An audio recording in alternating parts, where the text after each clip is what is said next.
లంబోదరం పరమసుందరమేకదంతం రక్తాంతదీర్ఘనయనం పరమం పవిత్రం ఉజ్యద్దివాకరకరోజ్వలకాంతికాంతం విఘ్నేశ్వరం సకల విఘ్నహరం నమామి. రామాయ రామభద్రాయ రామచంద్రాయ వేధసే రఘునాథాయ నాథాయ సీతాయాః పతయే నమః. సీతా సమేతుడైనటువంటి రామచంద్రమూర్తి చరణాలకు ముందుగా నమస్సులు సమర్పణ చేసుకుంటూ ఈనాటి సత్సంగానికి విచ్చేసినటువంటి మిత్రులు, పెద్దలు అందరికీ ముందుగా స్వాగతం పలుకుతున్నాను. రామాయణం మనకి ఎన్నో గొప్ప విషయాలని మన ముందు ఉంచుతోంది. మనిషిగా ఎలా జీవించాలో స్వయంగా ఆచరించి చూపించాడు నారాయణుడు అయినటువంటి రామచంద్రమూర్తి. ఇది చాలా ప్రత్యేకమైనటువంటి అంశం. అసలు ఆ మాటకు వస్తే ఇలాంటి గ్రంథం ప్రపంచంలో ఎక్కడా ఉందని మనం చెప్పలేం. దానికి అనేక రకాలైనటువంటి దృష్టాంతాలు ఉన్నాయి. అలా ఎందుకు అనుకుంటున్నాం మనమని, ఇందులో చెప్పబడ్డ విషయము ఇది ఆది కావ్యం అవటము, ధర్మానుగుణంగా జీవితాన్ని నడుపుకుంటే వచ్చే లాభాల గురించిన చర్చ, అటు సాహిత్యపరమైనటువంటి విశేషాలు, అలంకారాలు, అటువైపు సనాతన ధర్మానికి మూలమైనటువంటి వేదాంతానికి సంబంధించిన విశేషాలన్నీ, ఇలా అనేక కోణాలలో రామాయణంతో పోలేటువంటి విషయం మరొకటి కనిపించదు. అటువంటి రామాయణాన్ని మనం పదే పదే చెప్పుకోవటం, వినటం ఎందుకు అంటే, ఈ మాట మనం ప్రతిసారి చెప్పుకుంటున్నాం. రామాయణం మన జీవితాలను దిద్దుతుంది. రామాయణం మన జీవితానికి ప్రేరణనిస్తుంది. ఒక గొప్ప జీవితానికి అర్హత కలిగిన వాళ్ళం మనందరం. కేవలం ఈ భూమిలో పుట్టినంత మాత్రం చేత మనందరికీ ఒక అద్భుతమైన అర్హత వచ్చేసింది. ఋషుల వారసులం మనం, రామచంద్రమూర్తి వారసులం. అటువంటి మనం జీవితాన్ని కష్టాల పాలు చేసుకోవడం, లేదా జీవితంలో కష్టాలను అనుభవించటం, ఇది రామాయణం చదవక ముందు ఉండవలసిన స్థితి. రామాయణం తెలిసిన తర్వాత, రామాయణం చదువుకున్న తర్వాత అది మన జీవితాల్లో ఆనందాన్ని ప్రవేశపెట్టాలి. జీవితాన్ని చక్కగా నడుపుకునేటువంటి కొన్ని రహస్యాలను మనకు అందించాలి. ఈ దృష్ట్యా మనం రామాయణాన్ని పదే పదే చెప్పుకుంటూ ఉంటాం, వింటూ ఉంటాం. గత వారం మనం చెప్పుకున్నటువంటి ఒక కీలకమైనటువంటి సన్నివేశం రామాయణానికి ప్రాణప్రదమైనటువంటిది. ఆ ఒక్క సంఘటనే కనుక అలా జరిగి ఉండకపోతే రామకథ భిన్నంగా ఉండేది. రాముడు తీసుకున్న ఒకానొక నిర్ణయము మొత్తం రామాయణాన్ని ఒక ప్రత్యేకమైన గమ్యంలో, ఇది రాముడు నడిచిన మార్గము అని నిర్దుష్టంగా చెప్పేటువంటి మార్గంలోకి వెళ్ళిపోయింది. కాబట్టి రాముడు ఆ నిర్ణయాన్ని ఎందుకు తీసుకున్నాడో మనం జాగ్రత్తగా పరిశీలన చేయవలసి ఉంటుంది. మామూలుగా చెప్పాలంటే పైన చూస్తే రాముడికి తన కర్తవ్యం ఏంటో తెలుసు కదండి. తన అవతార ప్రయోజనాన్ని తాను సాధించుకోవాలి కాబట్టి అడవులకు వెళ్ళిపోదామని నిశ్చయించుకున్నాడు అని చెప్పుకోవచ్చు. తప్పేం లేదు. కానీ అంతకు మించినటువంటి బోధ కూడా అక్కడ ఉంది. రామాయణం ఈ కాలం నాటికి మనకి చెప్తున్న అనేక అంశాలు కూడా అందులో ఉన్నాయి. ఇవాళ మనం జీవితంలో చూస్తున్నాం చిన్న పాటి నిరాశలు. మనం అనుకున్న విషయాలు అనుకున్నట్టు జరగకపోతే వచ్చేటువంటి ప్రమాదం ఎంత తీవ్రంగా ఉంటుందో, ముఖ్యంగా యువతరంలో వారు అనుకున్నది అనుకున్నట్టుగా జరగకపోతే ఎటువంటి నిర్ణయాలకు పాల్పడుతున్నారో చూస్తే మన మనస్సు వేదంతో నిండిపోతుంది. కానీ ఈరోజు రాముడు నిలబడ్డటువంటి ఆ స్థితి ఏమి కలదో కూడా ఊహించలేము. అటువంటి ఒక స్థితిని రాముడు ఎలా ఎదుర్కోబోతున్నాడో ఈరోజు మనం చెప్పుకోబోతున్నాం. దీనికి పెద్దలు ఒక అందమైన విషయం కూడా చెప్పారు. ఏమన్నారంటే, రామాయణం వినటం ద్వారా కొన్ని ప్రయోజనాలు వస్తాయి. రామాయణంలో సంఘటనల్ని విన్నంత మాత్రం చేత అవి మన మనసులో కలిగించే ప్రభావం చాలా గొప్పది. అనేక సందర్భాలలో మనకి నిజంగా ఒక నిర్ణయం చేయవలసినటువంటి స్థితి మన ముందు వచ్చి నిలబడ్డప్పుడు స్ఫురణ రూపంలో రామాయణం మనకి ప్రేరణనిస్తుంది అని చెప్తున్నారు. ఇది రహస్యం అన్నారు పెద్దలు. అంటే ఇవాళ రాముడిలా ప్రవర్తించాడని విన్నాము, ఎప్పుడో ఒకసారి విన్నాము, మళ్ళీ వింటున్నాము. దాని మీద చర్చను జాగ్రత్తగా అర్థం చేసుకునే ప్రయత్నం చేస్తున్నాం. అది చాలు మనకి. దేనికోసం? ఏదో ఒక క్షణం జీవితంలో మనకి రావచ్చు, ఒక కఠినమైన నిర్ణయం మన ముందు వచ్చి నిలబడవచ్చు, మన ప్రవర్తన కీలకం కావచ్చు. అటువంటి సందర్భంలో మనకి ప్రేరణనిచ్చేటువంటి అంత తేజంగా రామచంద్రమూర్తి నిలబడతాడని చెప్తున్నారు పెద్దలు. కాబట్టి ఇలా అనేక రహస్యాల సమాహారం రామాయణ ప్రవచనాన్ని ఈ జాతి నిలబెట్టుకోవటం, ఇన్నిసార్లు ఎవరు ఎలా చెప్పినా వచ్చి వినటానికి, ప్రేరణ ఇవ్వటానికి కారణం. ఈరోజు అటువంటి ఒక అద్భుతమైనటువంటి సన్నివేశాన్ని మనం పరిశీలన చేసుకోబోతున్నాం. దాంట్లోకి ప్రవేశిద్దాం.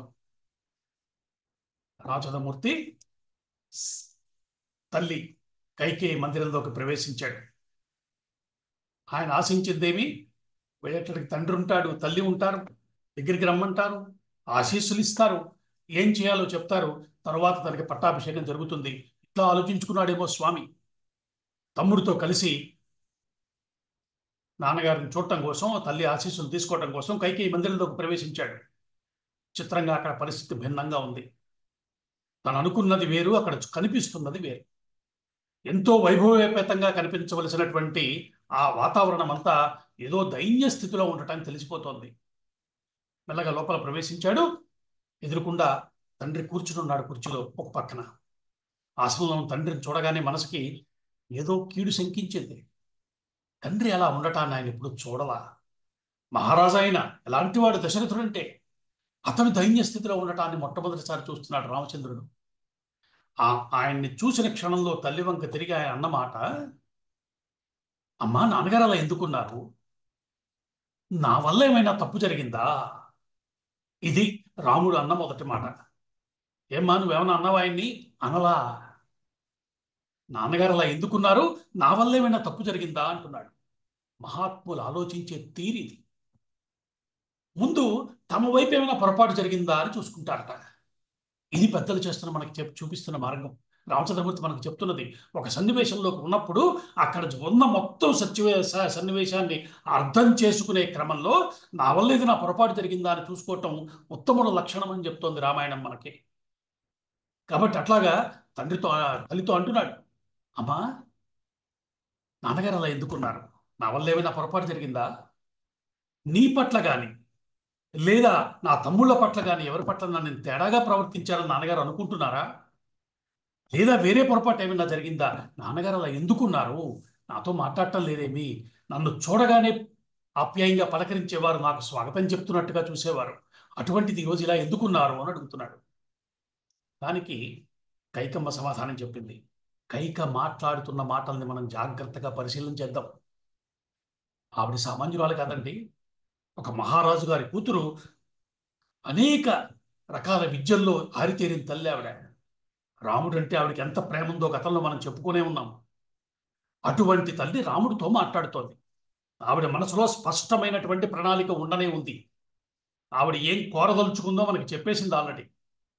ఇప్పుడు అటువంటి తల్లి మాట్లాడుతోంది. ఆవిడ ఏమంటుందో విందాం. రామచంద్ర, నాన్నగారికి నీ మీదేం కోపం లేదయ్యా. ఆయన మనసులో కోరిక ఉంది, ఆయనకి లోపల కోరిక ఉంది.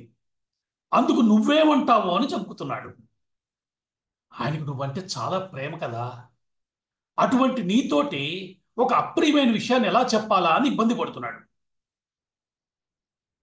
నేను ఒక చిన్న విషయం నీకు చెప్పవలసి ఉంది. గతంలో చాలా కాలం క్రితం ఆయన ప్రతిజ్ఞాపూర్వకంగా నాకు ఒక వరం ఇచ్చున్నాడు. అప్పుడెప్పుడో ఆయన ఇచ్చిన ఆ వరాన్ని ఇప్పుడు కావాలని అడిగాను. ఆ వరం నెరవేరటం ఇప్పుడు నీ వల్ల సాధ్యం. ఇప్పుడు నువ్వు ఒప్పుకుంటే ఆ వరం సాగుతుంది. ఆ మాట నీకు చెప్పటానికి ఇబ్బంది పడి మాట తప్పుదామని చూస్తున్నాడు మహారాజు. రామా, నీకు తెలుసు కదా, మహారాజులకి సత్యపాలనే కర్తవ్యం. అది వాళ్ళ ధర్మం. ఇవాళ నీ ప్రయోజనం కోసం నిన్ను ఇబ్బంది పెట్టడానికి నచ్చక ఆయన ఆ నియమాన్ని ఉల్లంఘిద్దామని ప్రయత్నిస్తున్నాడు. రాజు ధర్మం తప్పితే ఎంత ప్రమాదమో నీకు తెలియంది కాదు. ఇప్పుడు ఆయన ఆయన ధర్మాన్ని ఆయన పాటించేలా చూడవలసిన బాధ్యత నీపై ఉంది. కాబట్టి ఇప్పుడు నువ్వు నాకు ఒక మాట చెప్పాలి. రాజు నీకు చెప్పదలుచుకున్న విషయాన్ని, అది నీకు శుభమైనా అశుభమైనా, పాటిస్తానని నువ్వు మాకు మాటిస్తే ఆ విషయం నీకు చెప్తాను అంది ఆ తల్లి. చూడండి ఎలా మాట్లాడిందో. ఆ మాటల తీరు చూస్తే ఆశ్చర్యం వేస్తుందండి. ఇంత జాగ్రత్తగా, ఇంత చక్కగా తన పనిని తాను సాధించుకునే తీరుని ఎంత చక్కగా మహర్షి చూపించాడు చూడండి కైక మాటల్లో. విన్నాడు రామచంద్రమూర్తి. సామాన్యుడా అండి రాముడు? మనం ఇంతకుముందే చెప్పుకున్నాం, అన్ని విద్యల్లో ఆరితేరాడు. అన్ని విద్యలు అంటే మనం ఇప్పుడు చదువుకున్నట్టుగా ఫిజిక్స్, కెమిస్ట్రీ, మ్యాథమెటిక్స్ కాదు కదా. ఏ ఏ విషయాలు తెలిస్తే జీవితంలో ధర్మబద్ధంగా జీవించటానికి కుదురుతుందో అవి తెలిస్తే దాన్ని విద్య అంటారు. అసలు మన పెద్దలు ఒక మాట చెప్పారు, సా విద్య యా విముక్తయే. దేన్ని విద్యని పిలవాలో కూడా చెప్పారండి. విద్య అంటే ఏది నిన్ను విడిపిస్తుందో, దేని నుంచి? అన్నింటి నుంచి. నీ మీద ఉండే అన్ని కంపల్షన్స్ నుంచి నిన్ను విడిపించి నిన్ను పూర్తిగా స్వేచ్ఛా స్వతంత్రుడిగా తయారు చేసేదాని పేరు విద్య. ఇది స్థూలమైన అర్థం. ఇంకా లోతైన అర్థం కూడా దానికి చాలా ఉంది. కానీ ఆ మేరకు చెప్పుకుంటే సా విద్య యా విముచ్యతే. నిన్ను విడిపించేది విద్య. అవన్నీ నేర్చుకున్నవాడు తల్లి చెప్తున్న మాటలు వింటున్నాడు, జరుగుతున్న దృశ్యాన్ని చూస్తున్నాడు, ఏమి అర్థం చేసుకోవాలో దాన్ని అర్థం చేసుకుంటున్నాడు. స్వామి సమాధానం చెప్పాడు. అమ్మా, నువ్వు ఇలా మాట్లాడద్దు. నా తండ్రి నాకు పాలకుడు, నా హితుడు, నా గురువు. నేను ఇవాళ ఇలా ఉన్నానంటే కారణం ఆయన. నాకు అన్నీ కూడా ఆయనే. అమ్మా, ఆయన వాక్కు నాకు శిరోధార్యం. ఆయన ఏం చెప్తే అది చేస్తాను. ఆయన మాట నేను తప్పే ప్రసక్తే లేదు. అమ్మా, నీకొక్క విషయం చెప్తున్నా విను. ఈ రాముడు మాట తప్పడు. రామో ద్విర్నాభిభాషతే. రెండు మాటలు మాట్లాడేవాడిని కాదమ్మా నేను. నేను ఇప్పుడు నీకు మాట ఇస్తున్నాను, చెప్పు, ఏం చేయమంటావో చెప్పు అన్నాడు ఆయన. చూడండి, జాగ్రత్తగా ఆలోచించి చూస్తే ఇటువంటి మాట ఇంకొక రకంగా దశరథుడు అన్నాడు, నీకేం కావాలో అడుగు, మాట తప్పను ఇస్తానన్నాడు. ఇప్పుడు రామచంద్రమూర్తి అంటున్నాడు. రెండింటికి మధ్య ఉన్న వ్యత్యాసం ఎంత చక్కగా ఉందో చూడండి. రాముడు చెప్తున్నది తండ్రి కోరిక తీర్చటం నా ధర్మము కాబట్టి దానికి కట్టుబడి ఉంటానని చెప్తున్నాడు. ధర్మబద్ధమైనటువంటి కోరికని దేన్నైనా నేను తీరుస్తానని చెప్తున్నాడు. అంటే ధర్మం పట్ల ఆయనకున్న నిష్ఠ అటువంటిది. తను ఏం చెయ్యాలో స్పష్టంగా తెలిసినవాడు. ఇది చాలా ప్రధానమైన అంశం. జీవితంలో చాలాసార్లు మనకి ఏం చెయ్యాలో తెలియని పాలుగోని స్థితి ఎదురవుతూ ఉంటుంది. ఎందుకంటే వచ్చే కష్టం అట్లా ఉంటుంది. దీన్ని ఎలా ఎదుర్కోవాలి, ఏం చేస్తే మనం సరిగ్గా చేసినట్టు కూడా తెలియని సందర్భాలు వస్తాయి. రాముడికి ఇంతకుముందు ఈ అనుభవం ఏం లేదుగా. అటువంటిది ఇక్కడ ఆయన ప్రవర్తిస్తున్న తీరు ఎటూ బెసగకుండా అలాగా ఒక ఒక గాటకి కట్టి తన జీవితాన్ని నడుపుకోగలిగాడంటే పెద్దలు చెప్తున్న విషయం ఏమిటంటే, అట్లా బతకాలని నీకుంటే ధర్మం ఆధారంగా జీవించేటువంటి ఆలోచన చేయాలి మనము. ఇది మనకి చెప్తున్నటువంటి రామాయణం చెప్తున్నటువంటి బోధ. రాముడు అందుకే అన్నాడు, రామో ద్విర్నాభిభాషతే. రెండో మాట చెప్పనమ్మా, నేను ఒకసారి మాట ఇచ్చానంటే కట్టుబడి ఉంటా అన్నాడు. అప్పుడు చెప్పింది కైక, నాయన, పూర్వం దేవాసుర సంగ్రామం జరిగింది. అప్పుడు ఆ సంగ్రామం మధ్యలో శత్రువుల బాణాలు గుచ్చుకుని మీ నాన్నగారు మూర్ఛితుడైపోయాడయ్యా. ఆ స్థితిలో ఆయన్ని నేను కాపాడాను. కాపాడితే ఆయన ప్రసన్నుడయ్యి ధనుర్బాణాల సాక్షిగా నాకు 2 వరాలు ఇచ్చాడు అంటుంది. ఇప్పుడు ఆ వరాలు 2 నేను కోరుకున్నాను. రాఘవ, భరతుడు పట్టాభిషేక్తుడు అవ్వాలి. ఇవాళే నువ్వు దండకారణ్యానికి వెళ్ళాలి. ఈ 2 వరాల్ని నేను ఈరోజు కోరాను. నాకు ఇచ్చాడు, నేను ఇప్పుడు అడిగాను. ఈ 2 వరాలు ఇచ్చిన కారణం చేత ఇప్పుడు మహారాజుకి నీ మీద ఉన్న ప్రేమాతిశయంతో ఓ పక్కన శోకంతో కుమిలిపోతూ అలా వాడిపోయిన మొహంతో నీ వైపు చూడలేకపోతున్నాడు. రామా, మహారాజు మాట నువ్వే నిలబెట్టాలి. నీ సత్యవ్రత ప్రభావంతో ఆయనకు అసత్య దోషం రాకుండా చేయాలి అని తల్లి ఇట్లా మాట్లాడింది. అంటే తన కర్తవ్యం ఏమిటో రాముడికి చెప్తోంది, ఏం చెయ్యాలో కూడా సజెస్ట్ చేస్తోంది. ఇట్లా చాలా జాగ్రత్తగా కైక మాట్లాడిన మాటలన్నీ విన్నాడు రామచంద్రమూర్తి. ఈ మాటలు విన్నటువంటి రాముడి ముఖంలో కించిత్ మార్పు కూడా లేదుటండి. అది గొప్ప విషయం. నచయ్యరా రామ ప్రవివేశ శోకం.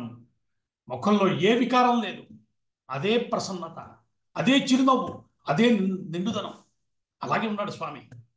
మనకి ఇంగ్లీష్లో చెప్తుంటారు కదా, face is the index of mind అంటున్నాం కదా. అంటే లోపలంత ప్రశాంతంగా ఉన్నాడు అనమాట. ఏ మార్పు లేని స్థితి లోపల ఉంది కాబట్టి ముఖంలో కనబడుతోంది. అయితే దీన్ని గమనిస్తున్నాడు దశరథుడు.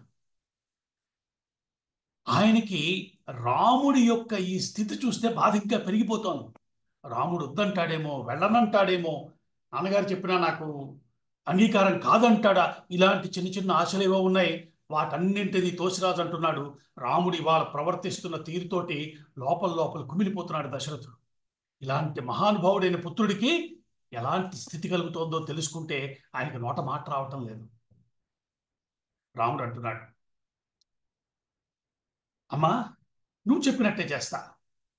రాజాజ్ఞను శిరసావహించి అయోధ్య నగరాన్ని విడిచిపెట్టి జటావల్కాలు ధరించి వనవాసానికి వెళ్ళిపోతా. ఇది మొట్టమొదటి మాట ఆయన చెప్పింది.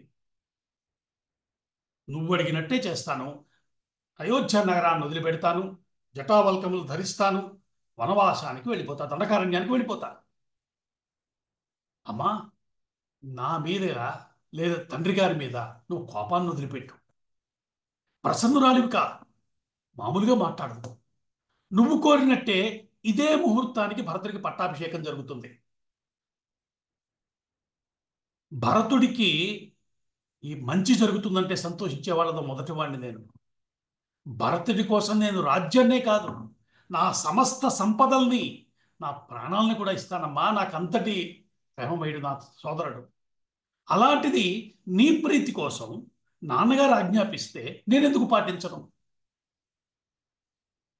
కాబట్టి ఈ రెండు వరాలు అలాగే జరుగుతాయి, నన్ను నమ్ము. కానీ నాన్నగారి దుఃఖాన్ని నేను చూడలేకపోతున్నాను. ఆయన ఆ స్థితిలో ఉండవలసిన అవసరం లేదు. ఆయన్ని ఓదార్చు. ఏం చేస్తామంటే వెంటనే మేనమావ గారి నుంచి భరతుడిని తీసుకురావటం కోసం దూతల్ని పంపిద్దాం. నేను ఎలాంటి సంకోచం లేకుండా ఇప్పుడే ఇక్కడి నుంచి వనవాసానికి బయలుదేరుతాను. కాబట్టి వెంటనే నువ్వు దూతల్ని పంపించు, నాన్నగారిని ఓదార్చు అన్నాడు. ఈ మాటలు విన్న తర్వాత కైకేయి కొంత శాంతపడింది.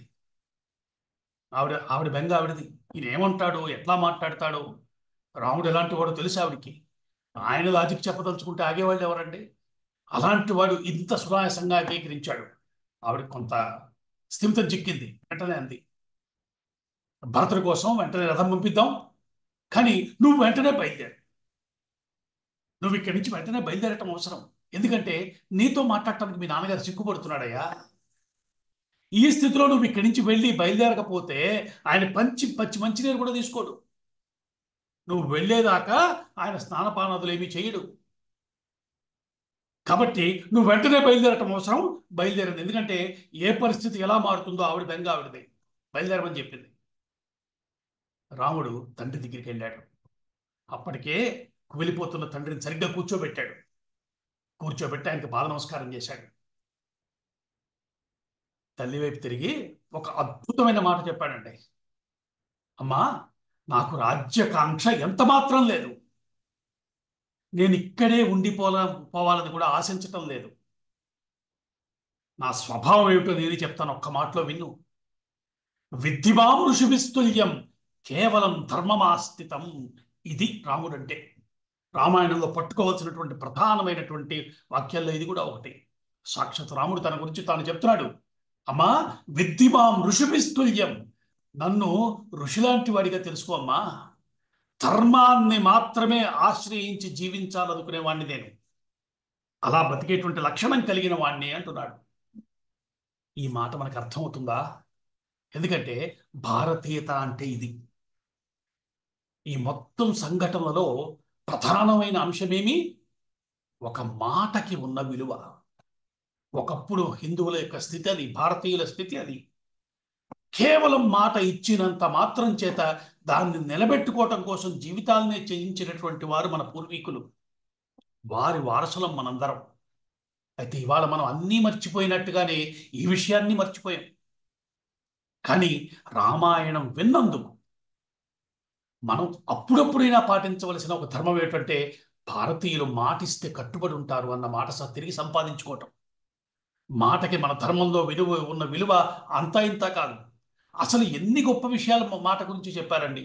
ఎలా మాట్లాడాలో చెప్పారు, ఎలా విమర్శించాలో చెప్పారు, ఎలా పొగడాలో చెప్పారు, ఏ విషయం మీద ఎలా నిర్ణయాలు తీసుకోవాలో చెప్పారు. మనందరికీ తెలిసిన శ్లోకమే ఉంది కదా, కేయూరాణిన భూషయంతి పురుషం హారాన చంద్రోజ్వల న స్నానం న విలేపనం కుసుమం నాలంకృతామూర్ధజ వాణ్యేకా సమలంకరోతి పురుషం. అది వాణ్యేకా సమలంకరోతి పురుషం. మనిషికి అలంకారం ఏమిటి? అతని మాటే. ఎవడు మాట మీద నిలబడతాడో, ఎవడు మాటిచ్చి నిలబెట్టుకుంటాడో వాడు కదయ్యా మనిషి అంటే. ఇది మన ధర్మం మనకి చెప్తున్న విషయం. కొద్దిగా అయినా పాటించగలం మనం. ఇప్పటికైనా మనలో ఆ లక్షణాలు ఉన్నాయి. సమాజంలో మీరు చూడండి, ఎన్నో సందర్భాల్లో అరే నేను మాట ఇచ్చానండి అన్న మాట ఇప్పటికీ వినబడుతోంది మనకి. అటువంటి వారు మనవారు, అటువంటి ధర్మానికి చెందిన వాళ్ళం మనం అందరం. కాబట్టి ఈ సంఘటన మొత్తము మాట యొక్క విలువ మీద నడుస్తోంది. కాబట్టి ఇక్కడ ఆయన అంటున్నాడు, విద్ధిమాం ఋషిభిస్తుల్యం కేవలం ధర్మమాస్థితం. నేను ధర్మాన్ని ఆశ్రయించి జీవించాలి అనుకునేటువంటి ఋషి వంటి వాడిని.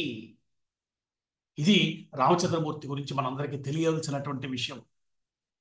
జీవితంలో ఎంత ఎంత బ్యాలెన్స్డ్గా, ఎంత చక్కగా మీరు నడవాలని అనుకుంటే, మీకు ఎంత మంచి జీవితం దక్కాలని మీరు కోరుకుంటే ఆ మేరకు ధర్మాన్ని ఆశ్రయించి జీవించాలి.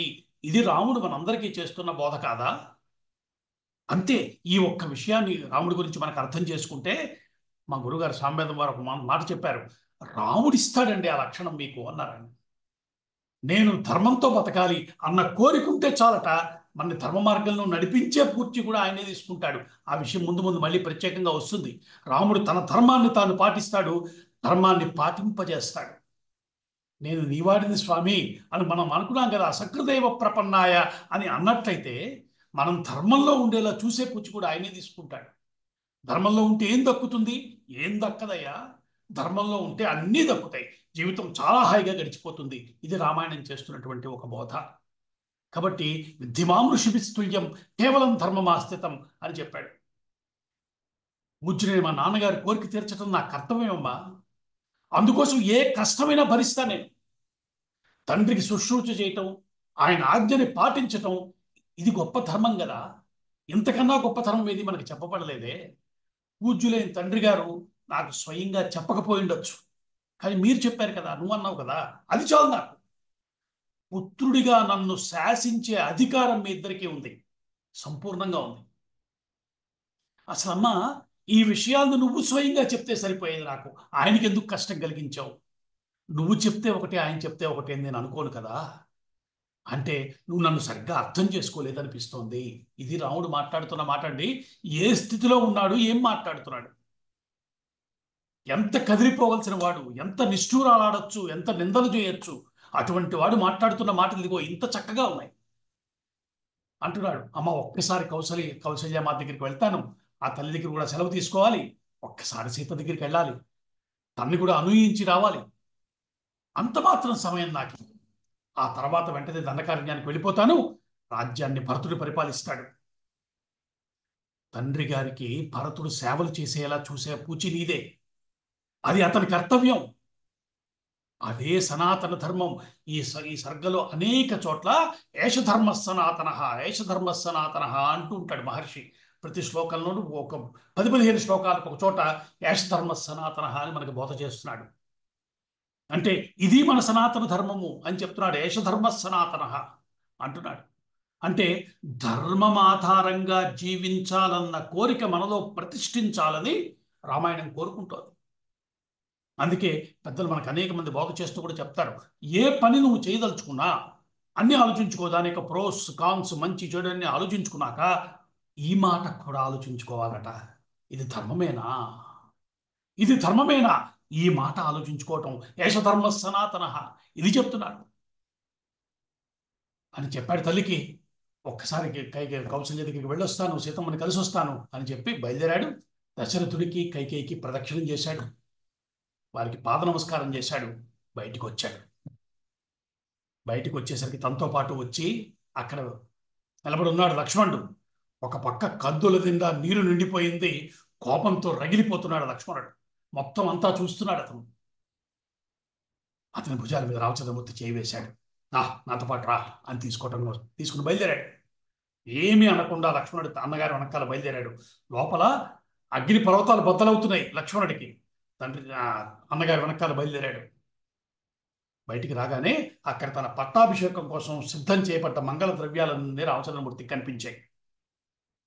వాడి వంక తిరిగి ఒక నమస్కారం చేశాడు రాముడు.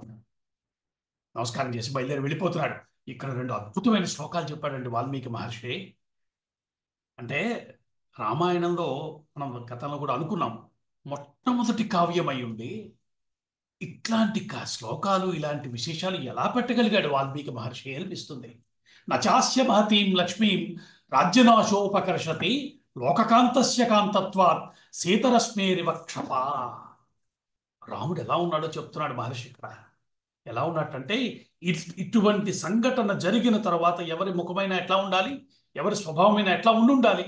రామచంద్రుడి ముఖ కాంతి ఏమాత్రం తగ్గలేదుట. ఎలా ఉన్నాడు? నల్లటి రాత్రిపూట చంద్రుడు ఎలా ప్రకాశిస్తున్నాడో అలాంటి కాంతితో ప్రకాశిస్తున్నాడు రామచంద్రుడు అన్నాడు. ఒక్కసారి మనసులో భావన చేయండి, మంగళప్రదమైన రామచంద్రమూర్తి మొహం మనకి దర్శనం అవుతుంది. అట్లా వెలిగిపోతున్నాడు స్వామి. నవనం గంతు కామస్య చతుర్దశ్చ వసుంధరాం సర్వలోకాతిగస్యేవ లక్ష్యతే చిత్త విక్రియ. అద్భుతమైన శ్లోకం అండి. అసలు ఇలాంటి శ్లోకం, ఇలాంటి కావ్యం ఎవరన్నా రాయగలరండి? పెద్దలు ఒక ఆయన ఉన్నారు. అందుకే రామాయణం జరిగితే చాలా గొప్పదయా, ఒకవేళ జరగకుండా ఉండి ఇలాంటి కావ్యం వచ్చుంటే అద్భుతం కదా అన్నాడు. అసలు ఇలా భావన చేయొచ్చా? మానవుడు అన్నవాడు ఎలా బ్రతకాలో చెప్తున్నాడు ఇక్కడ ఈ శ్లోకంలో. రామచంద్రమూర్తి ఒక యోగిలా కనిపిస్తున్నట్ట. అంటే ఈ ప్రపంచంలో నా సుఖాలు, నా కష్టాలు ఇవన్నీ బయట ఉన్న విషయాల వల్ల నాకు దక్కేవి కాదయ్యా, లోపల నేనేదో అది నేను అని తెలియటం, అన్నింటిలోనూ ఒకానొకమైన స్థిర చిత్తంతో ప్రవర్తించడం. భగవద్గీత అదే కదండి చెప్పింది మనకి. భగవద్గీత చెప్తూ మనకి అనేక లక్షణాలు, మనిషికి ఉండవలసిన అనేక లక్షణాలు చెప్తూ స్థితప్రజ్ఞ యొక్క లక్షణాల గురించి చెప్పింది. ఈ స్థితప్రజ్ఞత, ఈ విషయాన్ని ఇప్పుడు మనకు అనిపిస్తుంది, పిల్లలకి ఏం చెప్పాలండి ఈ రోజుల్లో, ఎలా చెప్పాలి అని. రామాయణం చెప్తే ఇవాళ స్థితప్రజ్ఞత అనే ఒక లక్షణం ఉంటుంది. స్థితప్రజ్ఞత అంటే ఏమిటండి? అంటే కష్టమైన సుఖమైన ఒకేలా స్పందించగలిగే తీరు, ఏ భావోద్వేగానికి లొంగిపోని స్థితి. ఇటువంటి స్థితి ఉంది అని ఒకసారైనా వాళ్ళు వింటే కదూ వాళ్ళ జీవితాన్ని వాళ్ళు తీర్చిదిద్దుకునేది. కాబట్టి కృష్ణ పరమాత్మ అందులో అంటాడు కదా, అర్జునుడు అడుగుతాడు, స్థితప్రజ్ఞస్య కా భాష. స్థితప్రజ్ఞుడు అన్నవాడు ఎలా ఉంటాడయ్యా, ఎలా మాట్లాడుతాడు, ఎలా ప్రవర్తిస్తాడు అని అర్జునుడు అడుగుతాడు పరమాత్మని. అప్పుడు పరమాత్మ చెప్పిన శ్లోకాలు మనందరికీ తెలిసినవే. స్థితప్రజ్ఞుడి యొక్క లక్షణాలన్నీ అక్కడ చెప్పాడు. అవన్నీ ఇక్కడ రామచంద్రమూర్తిలో మనకి స్పష్టంగా కనిపిస్తున్నాయి.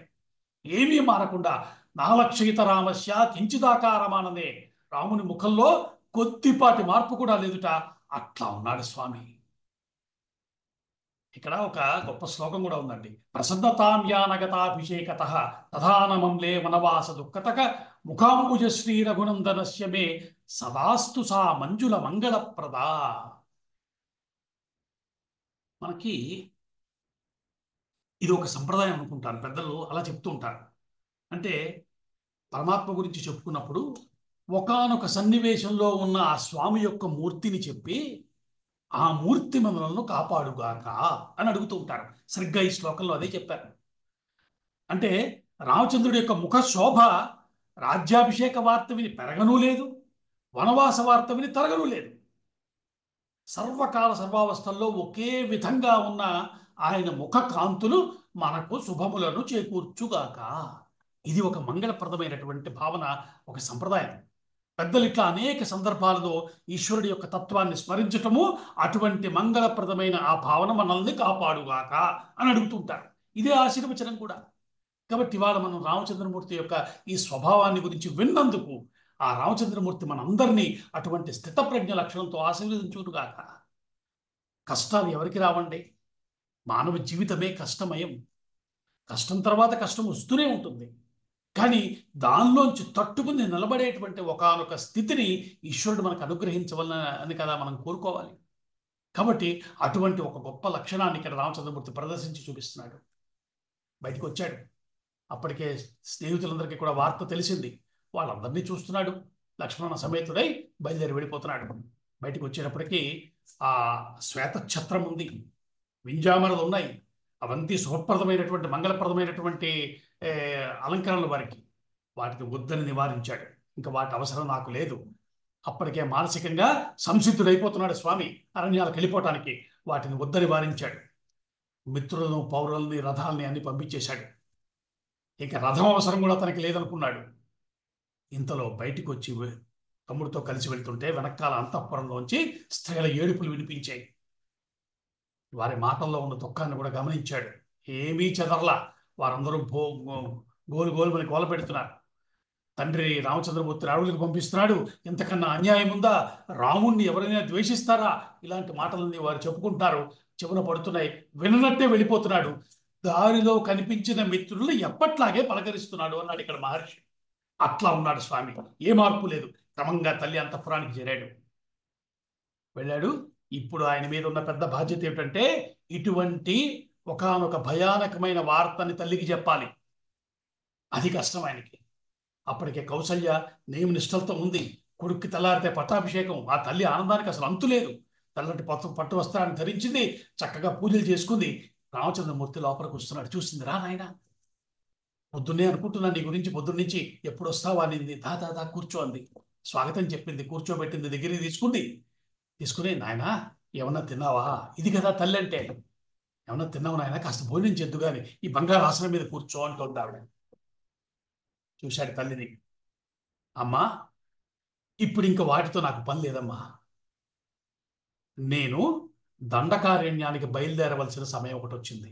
ఇప్పుడు పరిస్థితి అది అన్నాడు. ఏమన్నాడో అర్థం కాలే కౌసల్యాదేవికి. ఏమిటంటున్నావు అన్నట్టుగా చూసింది. అమ్మా, నాన్నగారు ఒక కోరిక కోరుకున్నారు. ఈ ముహూర్తానికే తమ్ముడు భరతుడికి పట్టాభిషేకం జరగాలని. నేను 14 ఏళ్ల పాటు వనవాసం చేయాలి. ఈ 2 కోరికలు నాన్నగారివమ్మ. ఈ రెండింటిలో మొదటిది భరతుడికి పట్టాభిషేకం జరుగుతుంది. నేను ఇప్పుడు బయలుదేరి అరణ్యాలకి వెళ్తాను. ఈ మాట చెప్పాడు. ఈ మాట ఆవిడికి మనస్సుకు చేరి అర్థం కావటానికి కొద్ది క్షణాలు పట్టింది. తెలియగానే గోల మొదలుపెట్టింది ఆ తల్లి. ఒక్కసారి కూలబడిపోయింది. ఇదేమిటి ఆయన, ఏం జరుగుతోంది ఇక్కడ? ఇలాంటి ఒక స్థితి నీకు రావటం ఏమిటి అంటూ గొడవ పెట్టింది. ఆవిడ యొక్క స్థితిని మొత్తాన్ని అక్కడ మహర్షి విశేషంగా వర్ణించాడు. ఆ తల్లికి వచ్చిన కష్టం సామాన్యం కాదు కదండి. ఆవిడ అంటోంది, నాయన లేక పుట్టావయ్యా నాకు. నీకోసం ఎన్ని తపస్సులు చేశానో నేను. నువ్వు కావాలి నాకు, నా కొడుకు కావాలని ఎంత ప్రార్థించానో. నువ్వు దొరికావు నాకు. అసలు నువ్వు నాకు పుట్టకపోయి ఉంటే బాగుండేదయ్యా. సంతానం లేదనే దుఃఖమే ఉండేది. ఇప్పుడు ఈ పుత్ర వియోగాన్ని తట్టుకోగలనా నేను? నువ్వు లేకుండా జీవితం అసలు నా ఊహకే అందదయ్యా. ఇప్పుడు నన్ను వదిలిపెట్టి వెళ్ళిపోతావా? ఇంతకన్నా ఏ తల్లికైనా ప్రపంచంలో కష్టం ఉంటుందా? నువ్వు రాజు అవుతావు, రాజమాతగా నేను నీ యొక్క వైభవపేతమైన పాలన చూస్తూ ఉంటాను. అనేక విశేషమైన అంశాల కోసం జరుగుతాయని ఆశిస్తున్న నాకు ఎంత అశనిపాతం లాంటి వార్త ఏంటి? ఏమిటి నా స్థితి అని గొడవపెట్టింది. అప్పటిదాకా ఓర్చుకున్నాడు లక్ష్మణుడు. ఇంకా ఆగలేకపోయాడు. తల్లితో అంటున్నాడు, అమ్మా, ఇదేది నాకు సమ్మతం కాదు. అసలు నాకు అర్థం కాని విషయం ఏంటంటే రాముణ్ణి వద్దనుకునే వాళ్ళు ఈ ప్రపంచంలో ఎవరన్నా ఉంటారా? నాకు తెలిసి కల్లో కూడా అలాంటి వారు ఎవరన్నా ఉంటారని నేను ఊహించలేను. కైక మాటలు విని నా తండ్రి ఇలాంటి కొడుకుని వద్దనుకుంటున్నాడు. నాకు అసలు నచ్చటం లేదమ్మా. నా బలం నీకు తెలియంది కాదు. నేను దీన్ని ధిక్కరించి తీరుతాను. ఎట్టి పరిస్థితుల్లో రాముడే రాజవ్వాలి ఈ రాజ్యానికి.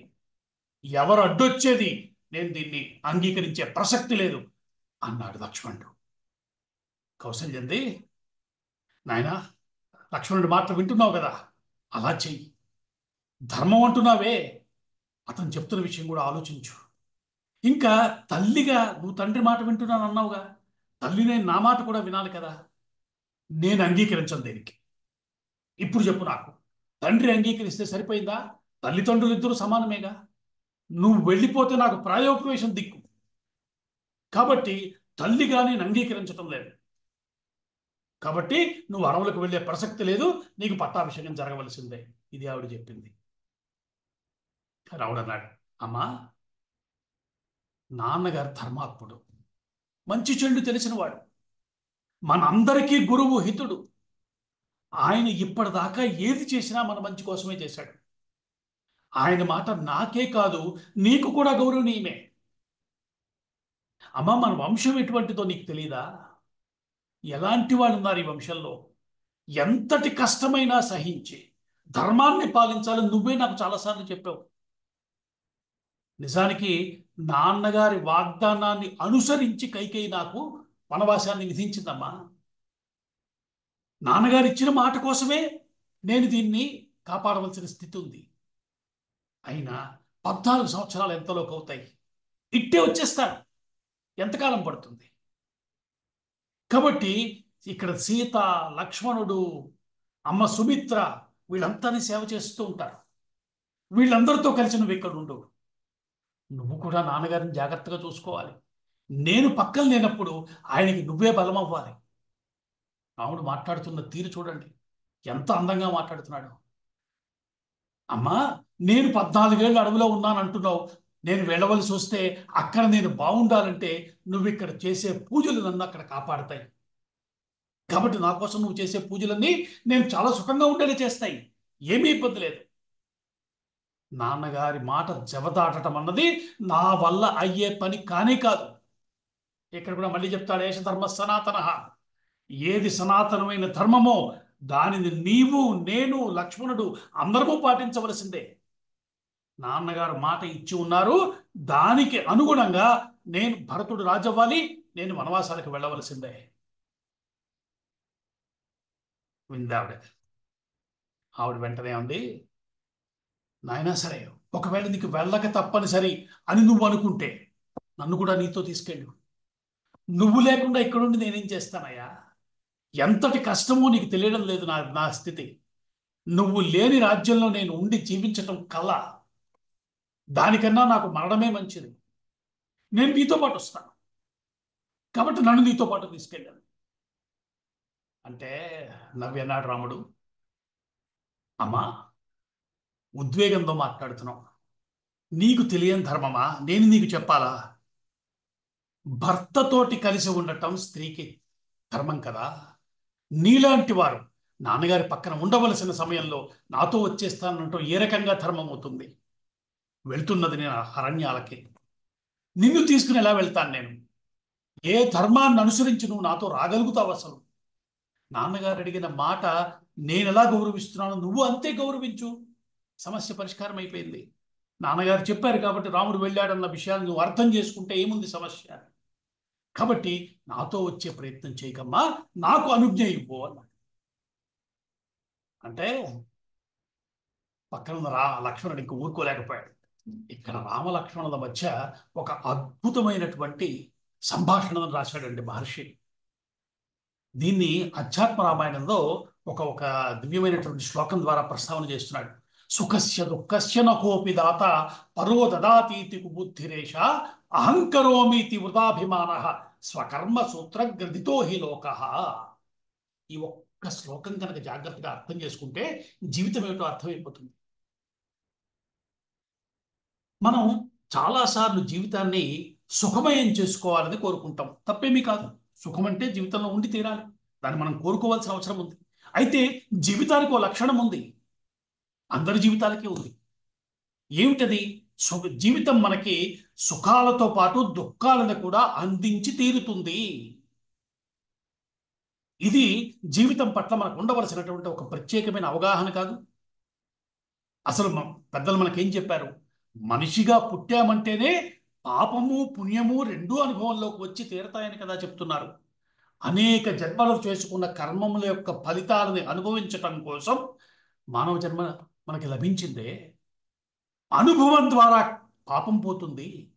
కాబట్టి కష్టం అనేది వచ్చి తీరుతుందన్న ఒక చిన్నపాటి అవేర్నెస్, ఒక చిన్న ఆ ఎరుక మనకి ఉండాలా వద్దా? కష్టమే రాకూడదనేటువంటి స్థితి కుదురుతుందా? కాబట్టి కష్టం వస్తే ఎలా ఉండాలో మనకి తెలియాలి, మనం మన పిల్లలకి చెప్పాలి. కష్టం వస్తుంది. ఇవాళ రామకథ ఎందుకు వింటున్నాం? కష్టం వచ్చినప్పుడు ఎలా ఉండాలో తెలియటం కోసం. కష్టం వచ్చినప్పుడు ఎవరిని బాధ్యుల్ని చేస్తాము? నాకు కష్టము రావటానికి కారణం ఫలానా వ్యక్తి, లేదా తిప్పి చెప్తే ఫలానా వ్యక్తికి నేను సుఖము కలిగించగలను లేదా కష్టము కలిగించగలను. ఈ ఆలోచనలు ఎక్కడి నుంచి వచ్చాయంటోంది అధ్యాత్మ రామాయణం. ఇదిలా కుదిరింది. ఎవరి కర్మని వారు అనుసరించి బతుకుతున్నటువంటి జీవితాలు కదా. కాబట్టి కష్ట సుఖాల యొక్క అనుభవాన్ని ఎలా తీసుకోవాలో తెలియటం పేరు వివేకము. కష్టం అనేది వచ్చి తీరుతుంది. నువ్వు ఎంత జాగ్రత్తగా ఉన్నా అంతో ఎంతో కష్టం వస్తుంది. అయితే కష్టం వస్తుంది, జీవితానికి లక్షణం ఉంది అని చెప్పినటువంటి మహాత్ములు, ఋషులు, పెద్దలు వాటి నుంచి బయటపడటం ఎట్లాగో కూడా మనకి చెప్పారు కదా. అందుకేగా ఇంత పూజలు, దైవము, దేవతల యొక్క అనుగ్రహము, ఇవన్నీ మనకి వారు అందించిన కారణం ఏమిటి? ఇంత స్తోత్ర రాసి ఇంత వాంగ్మయం ఎందుకు వచ్చింది? కష్టం తప్పదయ్యా జీవితంలో, అనుభవించు అని చెప్పి వదిలిపెట్టారా? లేదే. ఇంతటి కష్టాన్ని దాటేందుకు ఎట్లా ఉండాలో చెప్పారు. తర్వాత దీంట్లోనే చెప్తారు, యది సీతాపి దుఃఖార్త కాలోహి దురతిక్రమ అంటాడు. సీతమ్మకే కష్టం వస్తే కాలం ఎంత చిత్రమైందయ్యా. ఆ విషయం కూడా మనం తర్వాత ఇంకొక సందర్భంలో ప్రస్తావన చేసుకుందాం. ఈ మాట ఇంతసేపు మనం ఎందుకు చెప్పుకుంటున్నామంటే, ఇది మనం తెలుసుకోవాలి, మన పిల్లలకి చెప్పాలి. కష్టమే రాని జీవితము, అది మన మనసులో కల్పనగా ఉంటే, దాని మీదే మన దృష్టి ఉంటే జీవితం మనకు అర్థమైనట్ట? కానీ కాదే. కష్టం అనేది జీవితంలో భాగం, వస్తూ ఉంటుంది, వెళ్తూ ఉంటుంది. ఆగమాపాయనో నిత్యాహ, భగవద్గీత చదవటం అందుకోసమే కదా. పరమాత్మ చెప్పాడు, ఆగమాపాయనో నిత్యాహ తాం తితిక్షస్వ భారత. ఓ భారత, ఓ అర్జునుడా, తట్టుకోవయ్యా, తట్టుకో అని చెప్తున్నాడు పరమాత్మ. కష్టం అనేది జీవితంలో భాగమని చెప్తున్నాడు. ఈ విషయం మనం ఎంత స్పష్టంగా మనసులో ఉంచుకుంటే అంత ప్రశాంతమైన జీవితాన్ని పొందగలుగుతాం. ఎన్నో ప్లాన్ చేస్తాం, జీవితంలో జరగదు. మనం అనుకున్నట్టుగా జరగని స్థితిలో మనం ఎంత కదిలిపోతున్నామో ఈరోజు మనకు తెలుసు. కాబట్టి ఎంతసేపు ఈ విషయం మీద మనం ప్రస్తావన చేసుకోవాల్సి వస్తుంది. కాబట్టి రామచంద్రమూర్తి యొక్క జీవితము కష్టాలకి ఒక పరాకాష్ట. ఇప్పుడెక్కడ ఇంకా ఎలాంటి కష్టాలు పడబోతున్నాడో మనకు తెలుసు రాముడు. వాటిలో ఎలా ఉన్నాడో మనకి చెప్పడం మనకు కారణం రహస్యం అదే. మన జీవితాల్లో కష్టం వచ్చినప్పుడు వచ్చి తీరుతుంది, వచ్చినప్పుడు మనం ప్రశాంతంగా ఉండాలి. తర్వాత సుఖాలు కూడా ఉన్నాయి. జీవితం అంటే కష్టభూయిష్టం మాత్రమే కాదు, జీవితం. అందుకునే ఇక్కడ రహస్యం ఒకటి ఉంటుంది. కష్టాలుంటాయి జీవితంలో, సుఖాలు ఉంటాయి అని చెప్పిన ధర్మము జీవితం ఆనందమయము. ఆనందాదేవ కల్విమాని భూతాని జాయంతే ఏన జాతాని జీవంతి అని చెప్పినటువంటి ధర్మం అండి ఇది. జీవితం ఆనందంగా బతకటం కోసం ఇవ్వబడింది. ఎలా దాంతో డీల్ చేయాలో తెలుసుకోవటమే రామాయణ మహాభారతాల యొక్క ప్రధానమైన బోధ.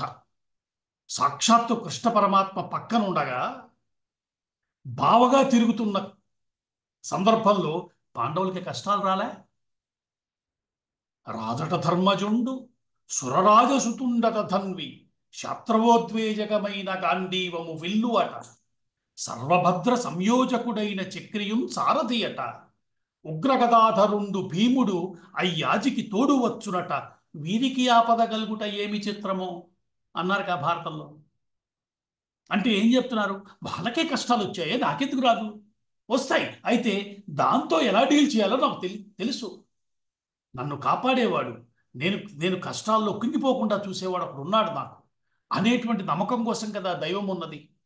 దైవాన్ని ఎందుకోసం అంటే, కష్టకాలం అనేది ఎప్పుడొచ్చినా దానికోసం, నన్ను కాపాడటం కోసం నా వాడు ఒకడు, నా స్వామి ఉన్నాడు అనేటువంటి నమ్మకం చిక్కటం కోసం కదా మన పూజలన్నీ కూడా.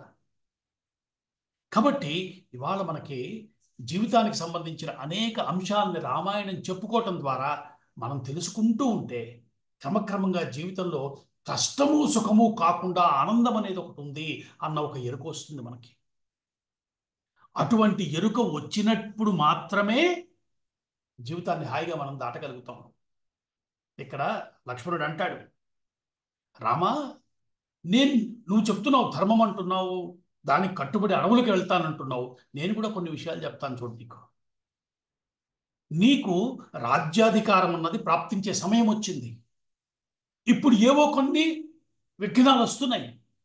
వాటిని దాటి వెళ్ళి రాజ్యాన్ని పొందవలసిన బాధ్యత నీ మీద లేదా అంటున్నాడు లక్ష్మణుడు. అంటే ఇవాళ ఒకానొక సిచ్యువేషన్ నీ ముందు వచ్చింది కాబట్టి నేను దాన్ని వదిలేసుకుని వెళ్ళిపోతానంటాం ఏమంత వివేకం నీకు? నువ్వు వీరుడివి, వీరుడు మాట్లాడవలసిన మాటలు ఇవా? సరే, నువ్వు ఇందాక దైవం అన్నావే, దైవం అన్నది పిరికివాళ్ళు మాట్లాడే మాట. లక్ష్మణుడు అన్నాడండి ఇది. అంటే లక్ష్మణుడికి తెలియదనా? మనకేదో చెప్తున్నారు కదా అన్నదమ్ములు ఇద్దరు కలిసి, ఎంత నాటకం ఆడుతున్నారో చూడండి. లక్ష్మణుడు అంటున్నాడు, నా దగ్గర ఉన్న బలం ఏమిటో నీకు తెలియదా? నా చేతిలో ధనస్సు ఉన్నంత కాలము నీ దగ్గరికి ఎవరు రాలేరు. నీ రాజ్యానికి సంబంధించిన శత్రువులు ఎవరైనా సరే నిర్జించే శక్తి నాకు లేదనుకుంటున్నావు నువ్వు? నేను కాపాడుకుంటాను, నువ్వు రాజై తీరాలి. ఇలాంటి చర్చ అంతా చేశాడు లక్ష్మణుడు. ఒక పక్కన దుఃఖం పొంగుకొచ్చేస్తోంది ఆయనకి. ఎందుకంటే రాముడుకి కష్టం కలిగింది, రాముడికి దక్కవలసిన దక్కలేదన్నది అంగీకరించలేని వాళ్ళలో లక్ష్మణుడు ముందుంటాడు. కాబట్టి తనకి తెలిసిన అన్ని విషయాలు చెప్పేశాడు అన్నగారికి.